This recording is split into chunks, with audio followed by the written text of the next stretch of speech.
Sebelumnya dia datang ke sana bawa preman. Preman di situ mengintimidasi kedua putri saya yang ada di rumah itu.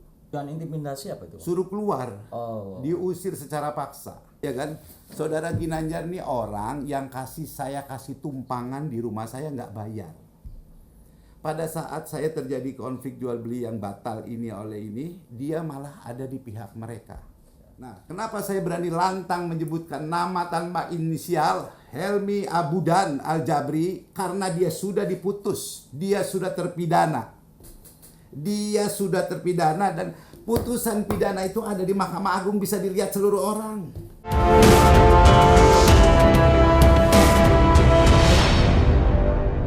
Welcome my channel Aksan Law Official. Wow, lama sekali kita nggak ketemu.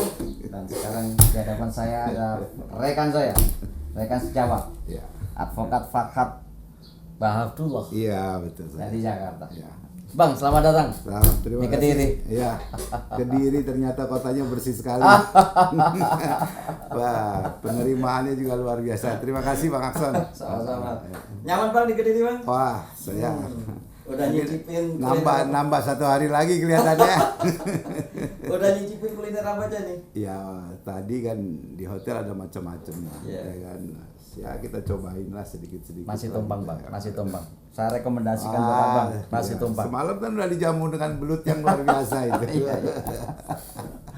Guys, beliau ini Bang Farhad tentu di Kediri tidak sekedar dengan tangan kosong, tetapi membawa beberapa berkas terkait dengan persoalannya yang mencoba untuk kita expose dan kita diskusikan bersama.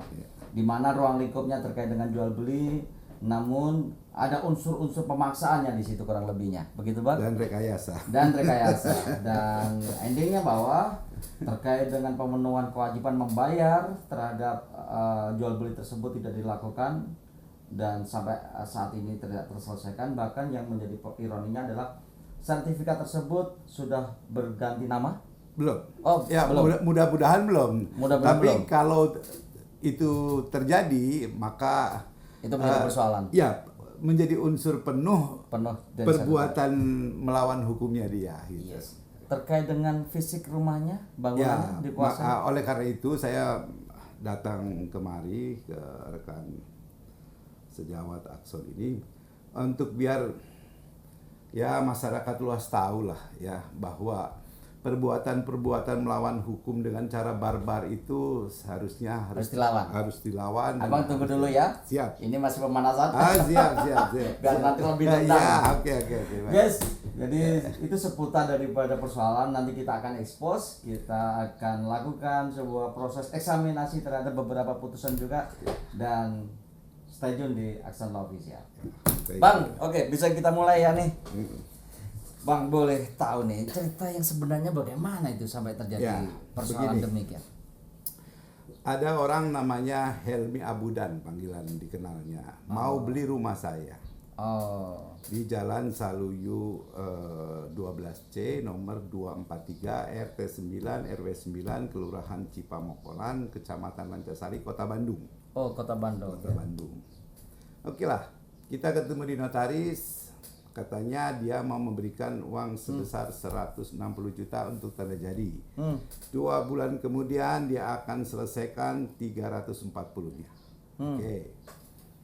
Nah, baiklah kalau begitu kita anggap sepakat, lalu dibuatkanlah akte perikatan jual beli di notaris, ya kan? Ya seperti umumnya lah. Bisa kami pelajari. Ya, Notaris Kristi Andana Yulianes. Oke. Di situ disebutkan bahwa pelunasan 2 bulan. Berarti kalau memang 2 Mei itu akan berakhir di 2 Juli Ya, untuk 2 Juli. Untuk penyelesaian. Namun pada saat dia menjanjikan 160 juta, dia bayar cuma 20 juta. Nah, ini orangnya yang namanya Helmi. Nah, ini pada saat 2 Mei kita tanda tangan, uangnya cuma 20 juta nih, 2 gepok nih. Ya kan? Oke, saya tanya yang 140-nya mana? Yang 140-nya katanya ada di Topan. Saya suruh bikin tuh. Katanya ada di Topan tanda tangan. Tapi setelah ditunggu lewat dari 2 bulan, uang 140 jutanya juga tidak dibayarkan. Ya kan? Lalu kewajiban sisanya tidak dibayarkan. Loh, saya bilang ini bagaimana? Saya datang ke notaris sesuai dengan tanda terima yang saya milikin. Ada tanda terimanya dari notaris itu. Kata notaris, tunggu aja, sabar aja, ya. Mungkin dalam Bapak sedang mencarikan uangnya dan lain sebagainya, kami sabar.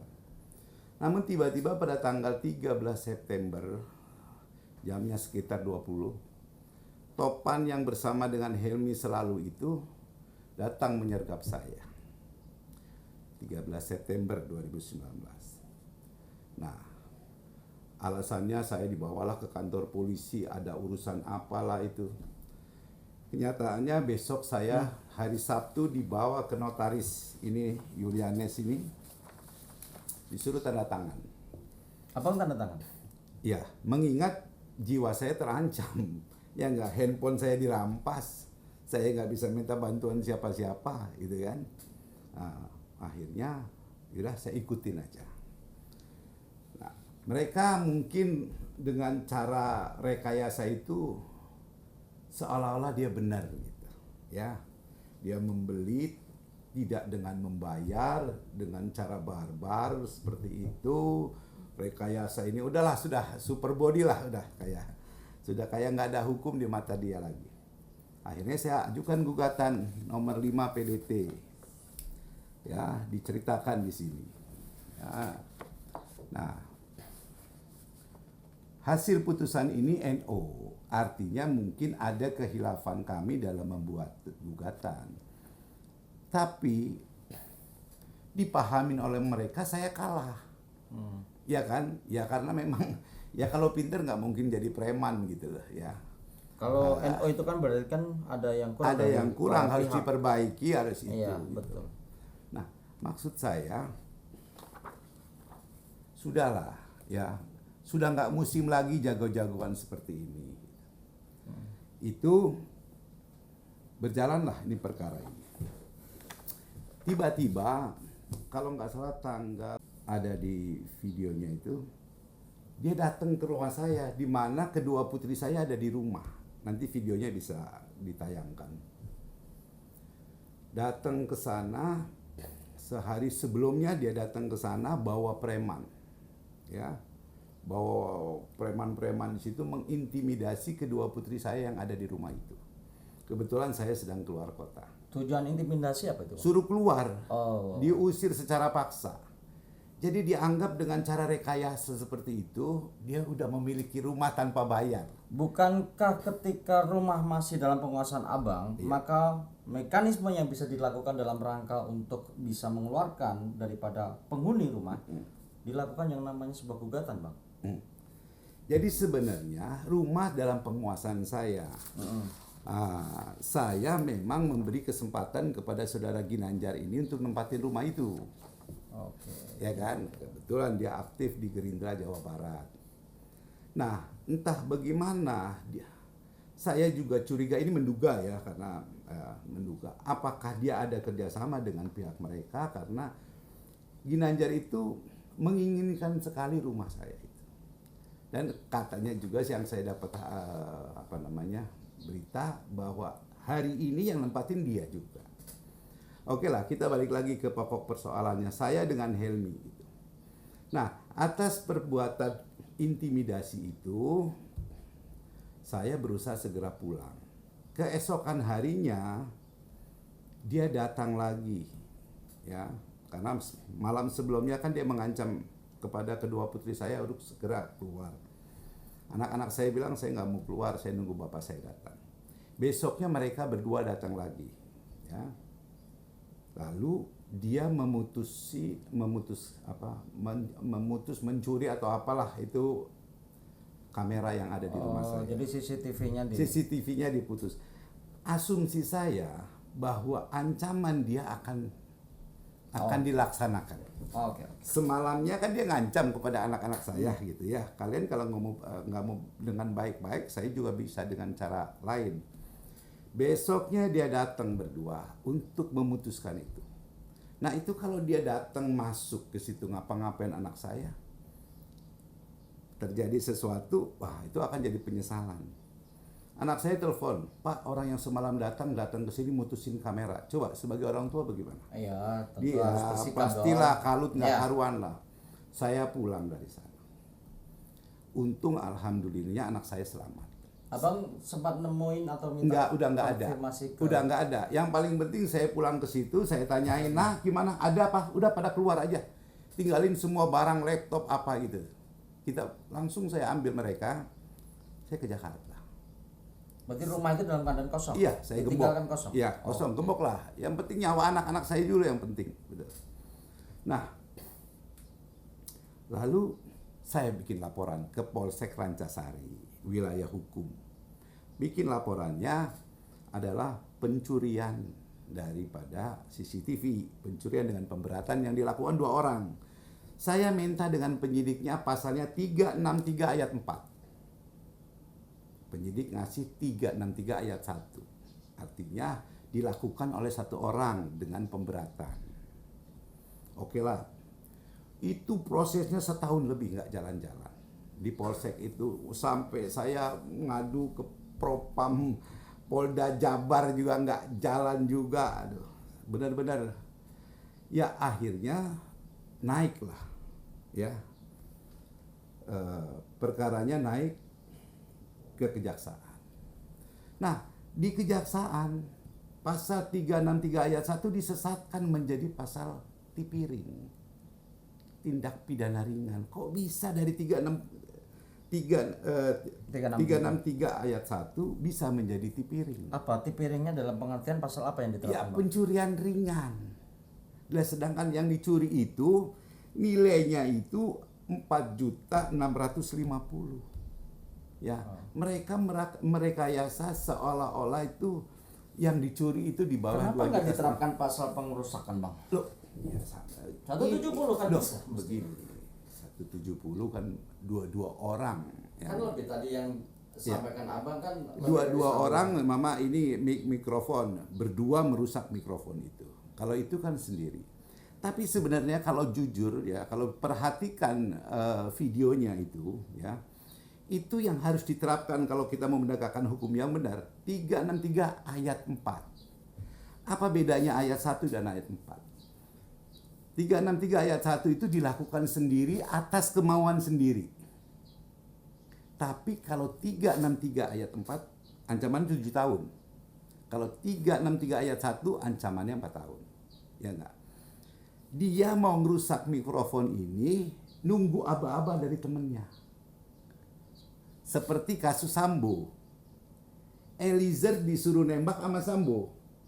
Ini jadikan jurisprudensi. Eliezer dihukum 1 tahun 8 bulan. Sambo dihukum mati. Ya ini juga sama seharusnya. Helmi Abudan yang merusak CCTV itu diperintahkan oleh Topan yang di bawahnya. Ya. Nah, diperintahkan oleh Topan. iya, rusak tuh CCTV-nya secara nggak langsung. Karena sebelum dia merusak, dia nengok dulu perintah. Ini kan putusannya kan sudah berkekuatan hukum tetap. Betul. Dalam konteks pidananya. Betul. Fakta-fakta yang muncul di dalam persidangan, Bang. Ya. Seperti apa?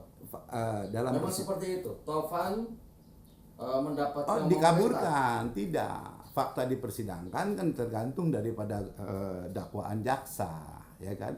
Makanya jaksanya namanya Ambar saya laporkan juga ke Dewan Pengawas Kejaksaan. Bagaimana pasal 363 ayat 1 bisa disesatkan menjadi tipiring. Oke lah, nggak masalah pokoknya 1 hari orang dihukum tetap terpidana. 1 hari orang dihukum dengan itu tetap terpidana. Nah ini saya bisa berani bicara tidak mengamburkan nama langsung Helmi Abudan Al-Jabri karena dia sudah mempunyai kekuatan hukum tetap terpidana.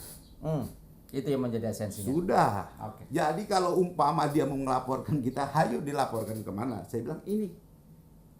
Ya nggak. Dasar jurisprudensinya ada. Kecuali saya menuduh orang yang belum berkekuatan hukum tetap. Itu bahaya, bisa dilaporkan kita. Namanya hoax lah zaman sekarang, betul nggak? Oke, dalam konteks pidananya kan sudah terselesaikan dengan adanya putusan pengadilan. Baik, betul. Lepas daripada delik yang disangkakan itu kontradiktif dengan kehendak abang, itu soal lain. Oke. Ada dari kejaksaan kemudian menerapkan pasal daripada pencurian ringan. Betul. Tipiring. Sekalipun sebenarnya berangkatnya bukan dari Tipiring. Betul. Berangkatnya dari 363. 363. Tapi itu dinamika di dalam sebuah proses dan sudah menjadi final. Nah, sekarang kembali pada persoalan pokoknya terkait dengan akte jual beli dan lain sebagainya. Ruang lingkupnya di situ.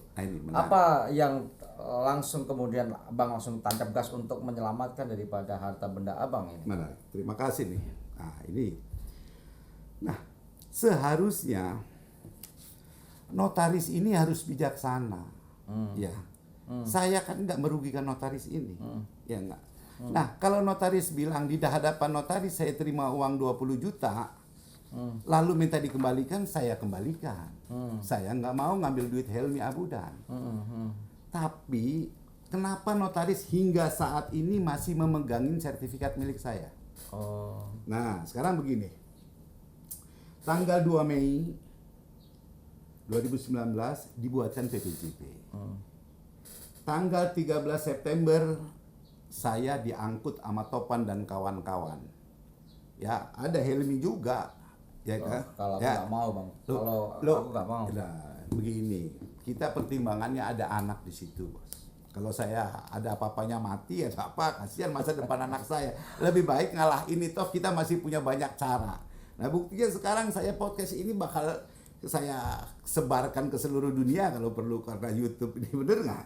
Nah, seharusnya perbuatan perbuatan PPJB, AJB itu gugur semua dengan putusan pengadilan pidana yang menyatakan Helmi Abudan bukan pemilik tempat itu. Ya, dinyatakan dia bersalah mengambil barang milik orang lain. Orang lainnya siapa? Saya. Yang sertifikatnya saya punya. Kok masih dia mengakui tempat itu? Oke. Ya. Itu yang abang tadi. Ya, kau heran. Makanya saya bilang ini bagian daripada mafia tanah. Kalau sampai saya tegur, saya somasi untuk mengembalikan, tidak mau dikembalikan juga. Kan begitu ya? Kan sudah dia punya alasan. Terkait dengan ikatan jual belinya itu sudah ada satu putusan yang membatalkan belum, Bang? Belum. Ini gugatan ini tujuannya membatalkan itu, ya kan? Tapi notaris juga mengakui bahwa AJB ini belum dinomerin. Sehingga saya kan melalui upaya ke majelis pengawas. Nah, ini dipanggil saya kan, disidangkan. Mulai dari tingkat kota sampai ke tingkat provinsi.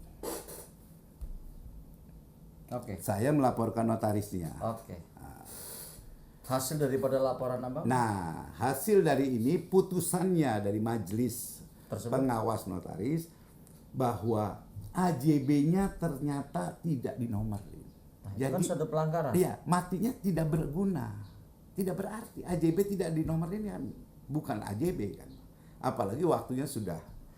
Mestinya konstruksinya tidak sedemikian itu. Justru ketika terjadi sebuah perikatan, yang perikatan itu dilakukan di hadapan notaris, maka secara administrasi mestinya itu muncul daripada nomor-nomornya, karena kan itu bagian daripada sebuah proses arbitrasi. Betul. Nah, pertanyaannya sekarang bagaimana mungkin menghadap dan kemudian membuat suatu pernyataan atau menghadap di hadapan notaris membuat satu perikatan, tetapi tidak muncul itu nomornya. Ya. Jadi itu kan AJB. Ini kan logikanya akhirnya kan menjadi itu AJB. Mungkin notaris menganggap ada kesalahan karena jumlah uang yang tertera di PPJB ini, di PPJB. Kalau PPJB ada nomornya, Pak. Nomor 1. Ya, tanggalnya ada 2 Mei. Ini belum terpenuhi.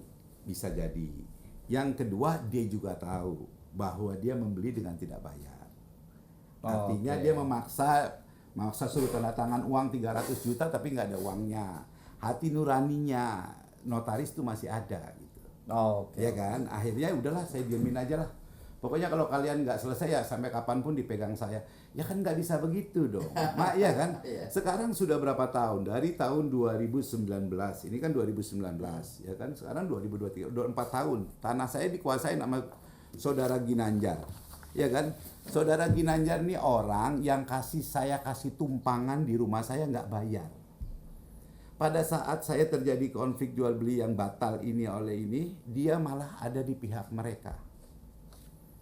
Wow, ini menarik ini berarti. Iya, melibatkan seorang tokoh partai yang memang saya udah laporkan juga ke ketua Gerindra Jawa Barat, tapi belum ada tanggapan sampai sekarang. Nah, mudah-mudahan di tahun politik ini ada perhatian lah, ya nggak, untuk bisa memanggil kader-kader ini. Kalau mau menjaga marwah politik itu bisa jadi semakin baik, yang begini-begini nih harus dibersihin benar-benar.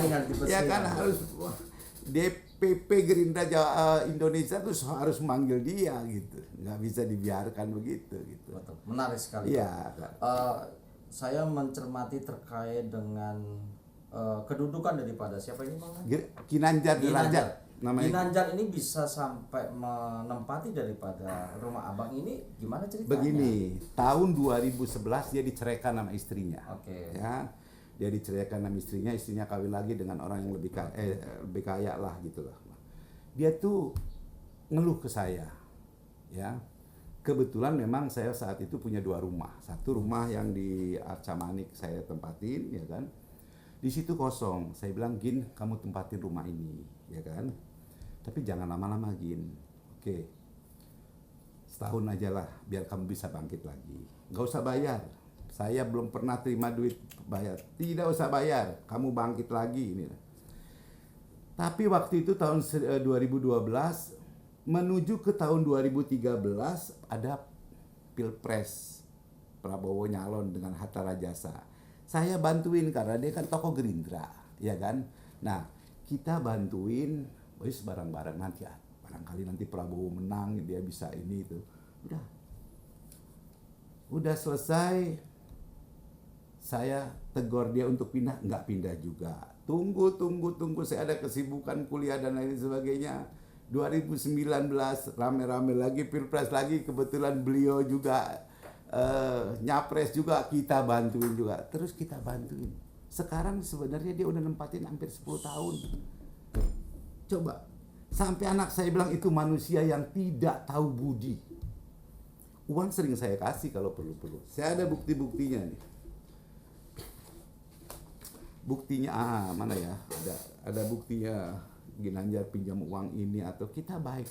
Nah, rupanya saya menduga karena urusan dengan Ginanjar belum ada keputusan yang berkekuatan tetap, jadi saya tidak bisa menjudgment dia, tapi saya menduga ada kerjasama. Ada kerjasama. Dia menempatin rumahnya.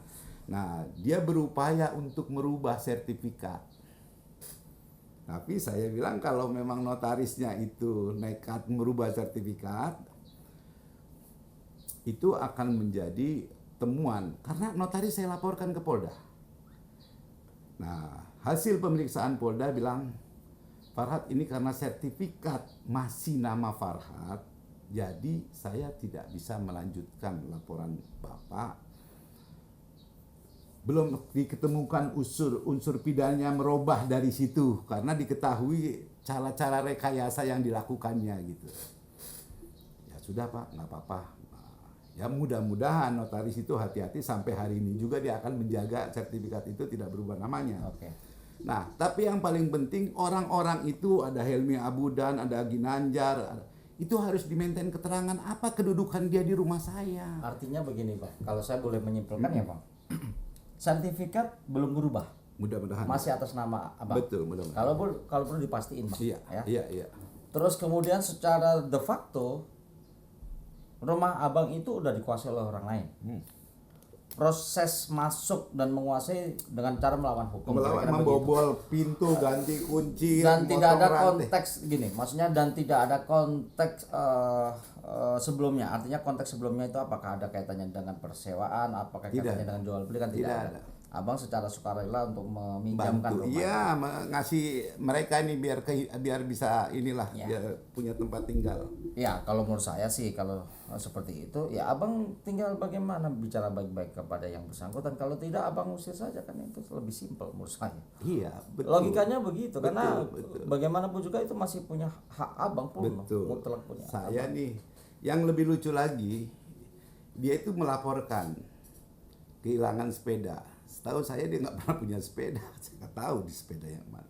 Jadi dia ya, dugaan saya semakin menguat. Dia ada kerjasama dengan Helmi itu karena dia bikin laporan. Ya tujuannya biar saya takut ke Bandung, takut ngelaporin dia dan lain sebagainya lah tujuannya. Nah, makanya saya nunggu waktu yang tepat. Ya, sekarang ini sudah waktunya lah. Ya karena dia aktif di Gerindra Jawa Barat, ada apa, mudah-mudahan ya tokoh-tokoh Gerindra di pusat bisa memberi nasihat kepada orang-orang yang dipercaya daerah ini untuk tidak berkelakuan buruk. Oke. Ini bayangin aja ya, Ginanjar ini memberikan apa namanya, kita berikan rumah, dia ganti rumahnya, dia ini semaunya dia, kayak milik dia. Tanpa seizin kita. Saya kan sempat berapa tahun di Jakarta.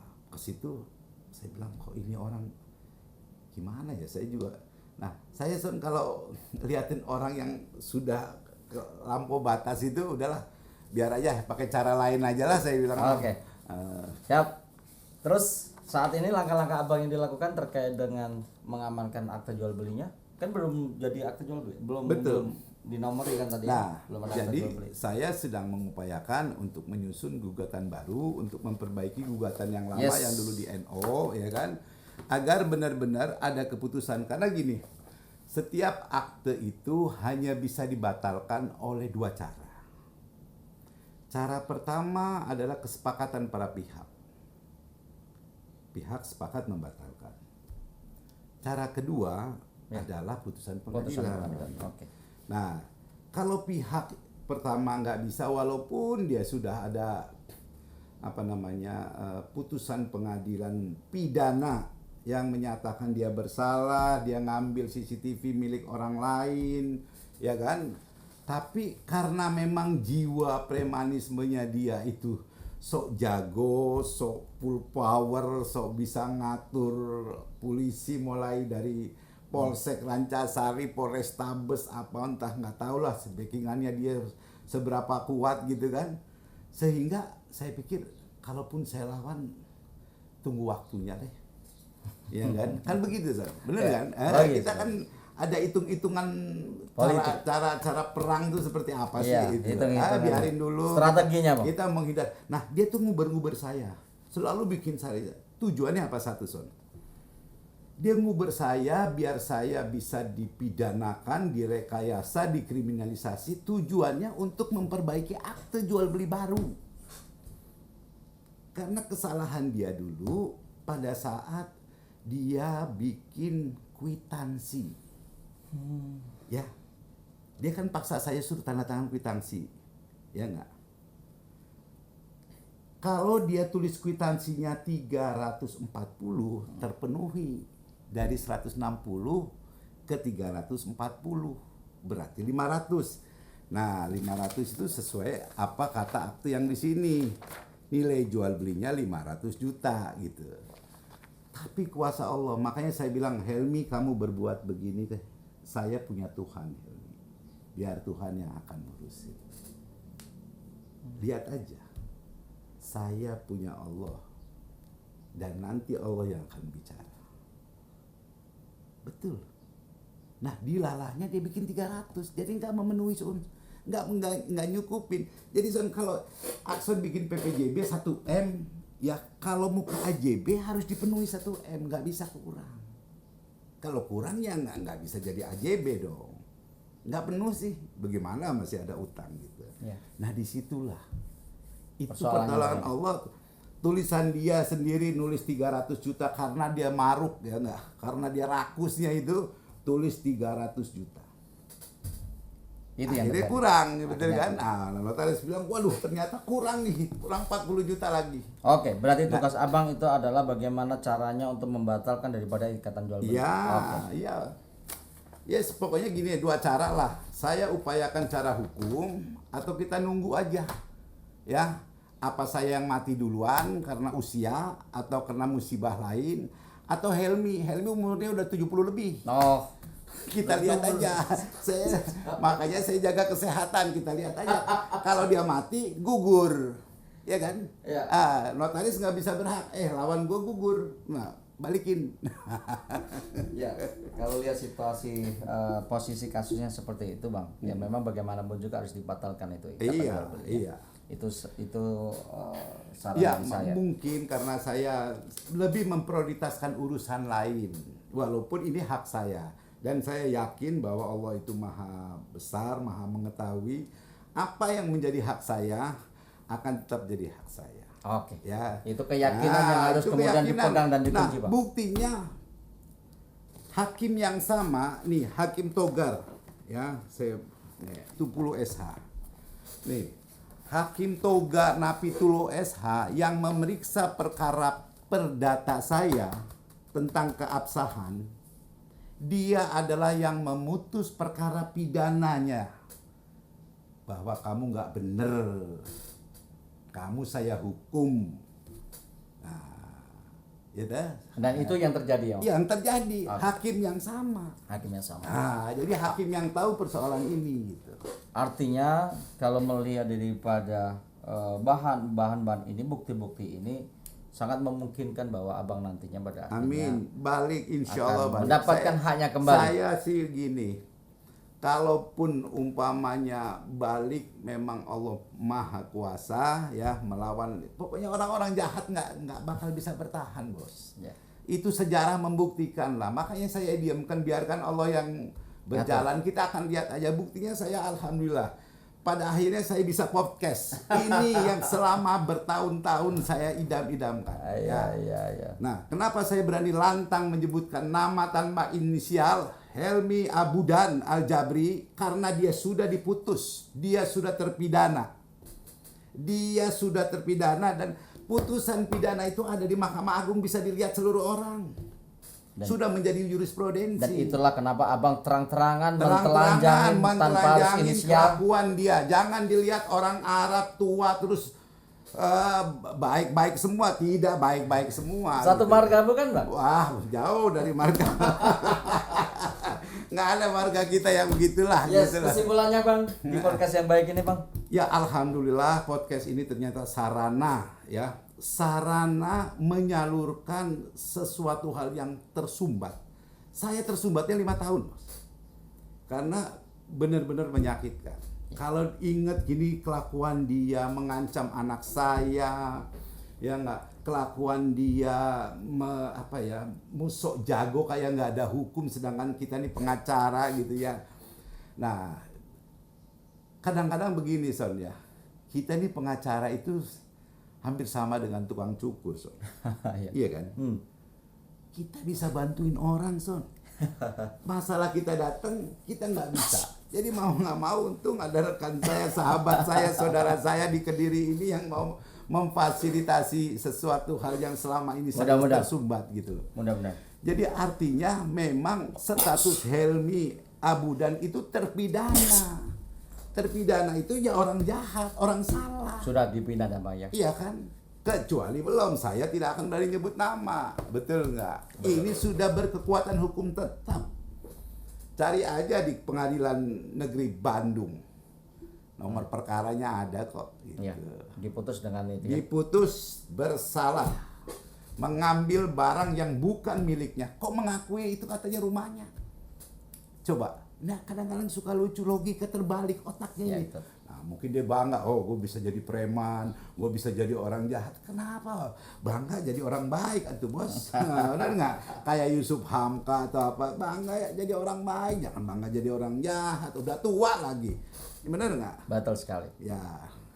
Bang, terima Terima kasih. kasih pada kesempatan yang baik ini. Diminum dulu dong. Iya. Semangat ini, Wah, luar kalau biasa. kita sih memang saya tunggu ini.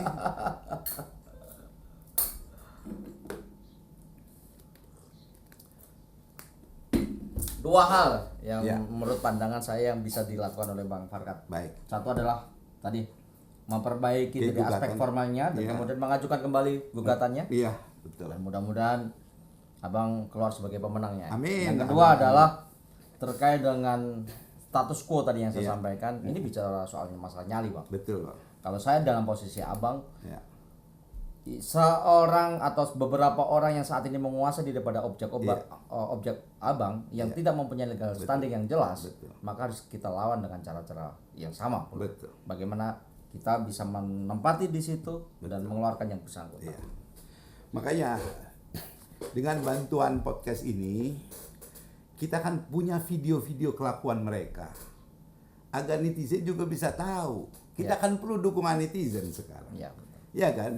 Kalau dukungan netizen banyak, ya kita lawan. Mari sama-sama kita lawan orang jahat. Ya kan? Dasarnya kenapa saya bicara jahat, sudah ada putusan pengadilan dia bersalah. Betul nggak? Saya nggak akan bicara akson orang jahat. Saya nggak ada putusan pidananya dia gitu. Kalau Helmi Abudan jelas sudah dipidana. Oke. Ya Bang ya. Siap. Terima kasih Baik, banyak Bang. Thank Terima you kasih. banyak. Sukses selalu, Bang. Terima kasih. Terima kasih. Guys, itu tadi obrolan saya dengan Bang Farhat ya. Dia seorang advokat tapi hari ini dia datang sebagai Klien. sama pribadi dengan Klien. ya kasus dan perkaranya yang masih berjalan. Ya, itulah kalau kita bicara soal sindikat dan bentuk-bentuk premanisme, Mafia tanah. mafia tanah menjadi sebuah wajah dan potret dalam dimensi kehidupan kita. Kesimpulannya adalah kita harus lebih hati-hati, bijak ketika melakukan sebuah perikatan, harus betul-betul dilihat dari aspek-aspek formalnya. Kepada siapa Anda melakukan sebuah perikatan, dan kemudian aspek materialnya ini yang paling penting adalah terkait dengan harganya, mekanisme pembayarannya dan lain sebagainya. Dan tentu dokumen-dokumennya yang paling penting. Artinya apa? Itu adalah merupakan sarana memberikan perlindungan hukum terhadap pembeli yang beretikat baik maupun terhadap penjual yang beretikat baik. Karena kalau tidak, ruang-ruang gelap ini bisa dimanfaatkan oleh mafia dan sindikat dalam rangka untuk kepentingan pribadinya. Saya Muhammad Aksanul Huda, terima kasih. Salam.